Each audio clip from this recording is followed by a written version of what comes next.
एक भगवान के भक्त हुए। वे रोज ठाकुर जी को वस्त्र भेजते थे। बहुत धनवान थे, अच्छे वाले वस्त्र भेजते थे। एक बार जीवन में ऐसा उतार चढ़ाव आया कि उनके जीवन से धन चला गया और वस्त्र भेजना था। वस्त्र भेजने के लिए पैसे थे नहीं, तो सामान्य सा वस्त्र भेज दिया। बोले मेरा नियम हो जाएगा पूरा वस्त्र भेजने का।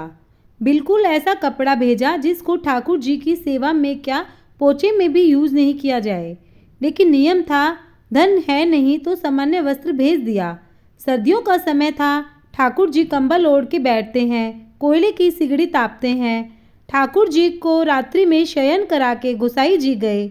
सुबह मंगला में आकर के देखा तो ठाकुर जी के कटकटी चल रही है दांतों से जोर जोर से, और ठाकुर जी कांप रहे हैं। एक दिन पहले ही जो सामग्री आई थी उनमें जो वो वस्त्र भी आया था। तो उस वस्त्र को देख कर नीचे जो सेवक आदि थे उन्होंने कहा, अरे ये वस्त्र तो पोछे के लायक भी नहीं है, इसको ऐसे बाहर कर दो, किसी और को दे देंगे। ठाकुर जी की सेवा में प्रयोग क्या करेंगे। वो वस्त्र बाहर कर रखा था।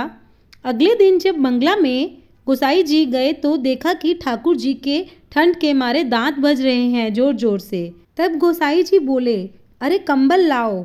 10-5 कंबल चढ़ा दिए, 2-3 सिगड़ी लगा दी।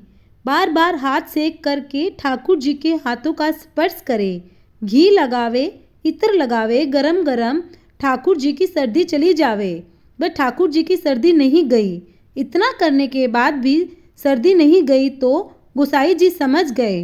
बोले, जरूर किसी भक्त ने मन से कुछ भेजा होगा, वो इनका ओढ़ना होगा, किसी ने उसको नहीं दिया होगा, इसीलिए ये नाटक कर रहे हैं। तब सेवकों को बुलाया और पूछा, कल कोई वस्त्र आए थे क्या जो तुमने हटा दिए हो। तब सेवकों ने कहा, हाँ वस्त्र तो आए थे, उनमें से कुछ ठाकुर जी के योग्य नहीं थे तो हमने हटा दिए। तो बोले, वो कहाँ है।